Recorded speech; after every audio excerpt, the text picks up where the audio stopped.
Assalamualaikum warahmatullahi wabarakatuh. Perkenalkan, kami dari kelompok 1 dari kelas S1 KJ 24002. Saya Safiq Umar Asfani dengan NIM 103062400084. Dan ini rekan saya Muhammad Abdul Rahman dari S1 IT KJ 24002 dengan NIM 103062400091. Di sini kami akan membuat video dengan penjelasan mengenai tema dari presentasi kami pada minggu lalu, yaitu Islam dan penciptaan alam dan manusia dalam perspektif Islam untuk memenuhi tugas besar 1 mata kuliah agama Islam yang diampu oleh Bapak Muhammad Sidik. Izin Pak Sidik, kami akan melakukan tugas besar 1 mengerjakan. Dalam perspektif Islam, alam semesta dan juga manusia itu saling terkait. Allah menciptakan alam sebagai tanda kebesarannya dan juga tanda kekuasaannya. Allah menciptakannya dan memberikan manusia tugas sebagai khalifah di muka bumi untuk menjaga dan juga memanfaatkannya dengan sebaik-baiknya dan tidak merusak. Islam mengajarkan bahwasanya alam itu harus dihormati dan juga dilindungi, karena pada dasarnya semua ciptaan Allah berhak untuk dilestarikan. Hubungan antara manusia dan juga alam semesta ini harus harmonis, dengan manusia bertanggung jawab untuk menjaga keseimbangannya dan juga menjaga serta memanfaatkan sumber daya alam dengan cara yang tidak merusak. Kenapa Allah menciptakan alam semesta dan juga manusia?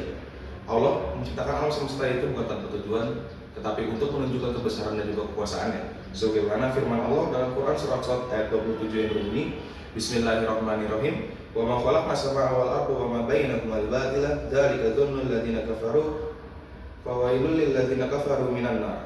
Yang artinya, dan kami tidak menciptakan langit dan bumi dan apa yang ada di antara keduanya itu tanpa hikmah. Yang demikian itu adalah anggapan orang-orang kafir, maka celakalah orang-orang kafir itu, karena sesungguhnya mereka akan masuk neraka. Quran surat Shad ayat 27. Kenapa Allah menciptakan manusia? Allah menciptakan manusia itu bukan tanpa alasan, tetapi untuk menjadi khalifah di muka bumi, serta yaitu yang tujuan utamanya adalah beribadah kepada Allah Subhanahu wa taala. Allah berfirman dalam Quran surat Az-Zariyat ayat 56 yang berbunyi, Bismillahirrahmanirrahim, wa ma khalaqtul jinna wal insan illa liya'budun. Yang artinya, dan aku tidak menciptakan jin dan manusia selain hanya untuk beribadah kepadaku. Lalu supaya manusia itu tahu dan juga merenungkan kebesaran dan juga kekuasaan Allah Subhanahu wa taala, Allah berfirman dalam Quran surat At-Talaq ayat 12 yang berbunyi, Bismillahirrahmanirrahim. Allahul ladzi khalaqa sab'a samawati wa minal ardi mislahunna yatanazzalul umru bainahunna lita'lamu annallaha 'ala kulli syai'in qadir wa annallaha qad ahata bi kulli syai'in 'ilma. Artinya, Allah lah yang menciptakan langit dan seperti itu pula bumi. Perintah Allah berlaku kepadanya dan agar kamu mengetahui bahwasanya Allah Maha Kuasa atas segala sesuatu dan sesungguhnya Allah ilmunya benar-benar meliputi segala sesuatu. Al-Quran surat At-Talaq ayat 12. Lalu di sini juga dijelaskan penciptaan tentang alam semesta, bahwasanya Islam mengajarkan Allah Subhanahu wa taala menciptakan alam semesta itu dalam 6 masa ataupun yaum. Sebagaimana firman Allah dalam Quran surat Al-A'raf yang berbunyi, Inna rabbakumullahu alladzi khalaqas samawati wal arda fi sittati ayyamin tsumma stawa 'alal 'arsy. Yang artinya sesungguhnya Tuhan kamu ialah Allah yang telah menciptakan langit dan bumi dalam waktu 6 masa. Lalu dia bersemayam di atas 'arsy. Quran surat Al-A'raf ayat 54. Dari ayat ini menjelaskan bahwasanya penciptaan langit dan bumi oleh Allah itu terjadi dalam waktu 6 masa. Kita sebagai manusia dan juga makhluk Allah yang lainnya tidak mengetahui apa arti dari 6 masa tersebut, entah tahun, abad, hari, jam, detik, ataupun sebagainya. Kita hanya bisa mengimani apa yang sudah diterangkan dalam Al-Quran bahwasanya penciptaan langit dan bumi itu terjadi dalam waktu 6 masa. Selain itu, penciptaan alam semesta ini juga disebutkan oleh Allah dalam Quran surat Al-Anbiya ayat 30 yang berbunyi, Awalam yaral ladzina kafaru annas samawati wal arda kanata ratqan faqata'nahuma wa ja'alna minal ma'i kulla syai'in hayyin afala yu'minun. Yang artinya, apakah orang-orang kafir ini tidak mengetahui bahwasanya langit dan bumi keduanya dahulu menyatu. Kemudian Allah memisahkan keduanya dan kami menjadikan sesuatu yang hidup itu berasal daripada air. Maka tidakkah mereka beriman? Quran surat Al-Anbiya ayat 30. Lantas di sini Allah juga menerangkan dalam Al-Quran tentang penciptaan manusia, yang diantaranya manusia itu diciptakan dari tanah, yang berbunyi pada Quran surat Al-Hijr ayat 26, Walaqad khalaqal insana min salsalin min hama'in masnun. Yang artinya, dan sesungguhnya kami telah menciptakan manusia yaitu Adam dari tanah liat kering yang berasal dari lumpur hitam yang diberi bentuk. Dari ayat ini memiliki hikmah bahwasanya manusia ataupun pada zaman itu Nabi Adam, manusia yang pertama kali diciptakan, itu diciptakan daripada tanah liat dan juga lumpur hitam yang diberi bentuk. Di sini memberikan hikmah bahwasanya kita sebagai manusia itu tidak boleh bersikap sombong, tidak boleh jahat, tidak boleh melakukan keburukan. Pada bahwasanya manusia itu adalah makhluk yang hina. Lalu di sini juga diterangkan bahwasanya manusia itu atau makhluk ciptaan Allah yang lainnya pun ditiupkan ruh oleh Allah. Disebutkan dalam Quran surat ayat 72 yang berbunyi faiza sawaituhu fanahtu fihi min ruhi faqa'u lahu sajidin, yang artinya maka apabila telah kusempurnakan kejadiannya dan kutiupkan ke dalamnya ruh ciptaanku, maka tunduklah kamu kepadanya dengan bersujud. Dalam ayat ini menjelaskan bahwasanya dahulu ketika Nabi Adam diciptakan, semua makhluk Allah yang lainnya yaitu malaikat dan juga iblis diperintahkan untuk tunduk kepada Nabi Adam.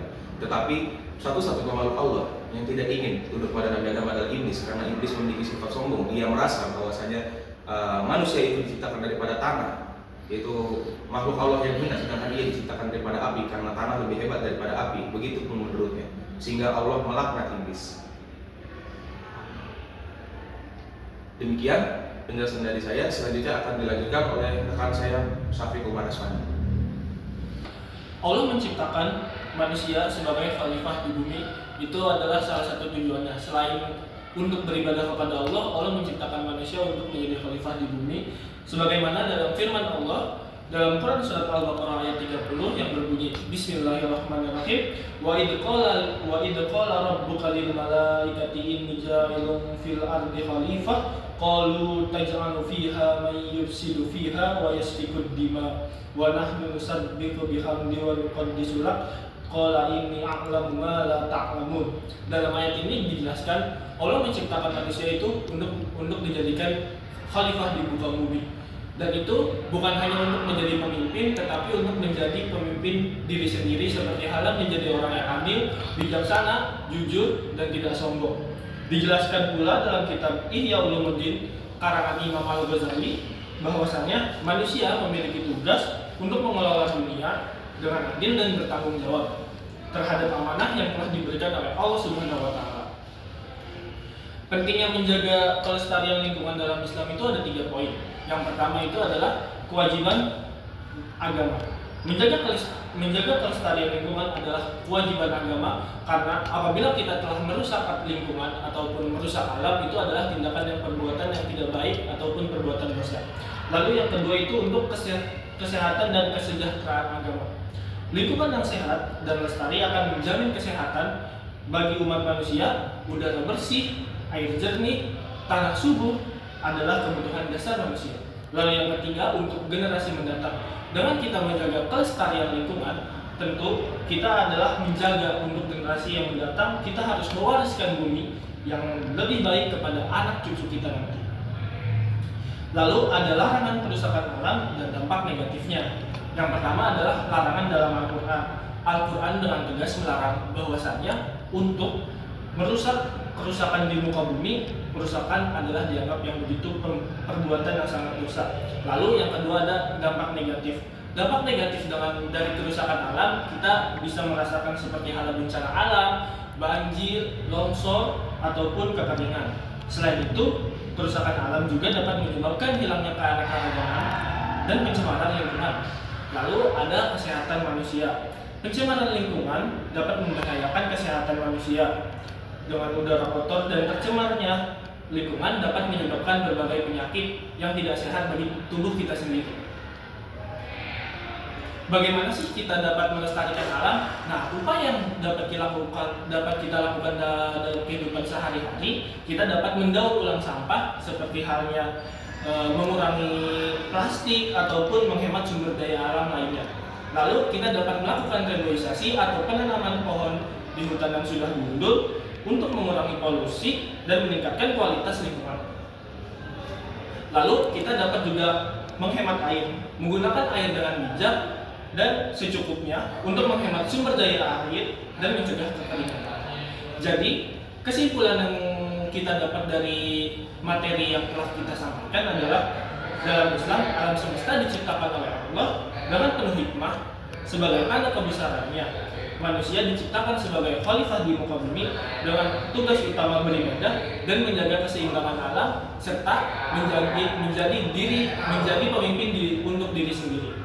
Para ulama dalam kitab klasik pun menjelaskan bahwasanya penciptaan ini menunjukkan keesaan Allah serta sebagai ujian bagi umat manusia untuk kehidupan di akhirat nanti. Oleh karena itu, manusia memiliki tanggung jawab untuk menjalankan amanahnya dengan baik dan hidup sesuai dengan ajaran Islam. Berikut materi yang telah kita sampaikan, kurang lebihnya mohon maaf. Wabillahi taufiq wal hidayah. Wassalamualaikum warahmatullahi wabarakatuh.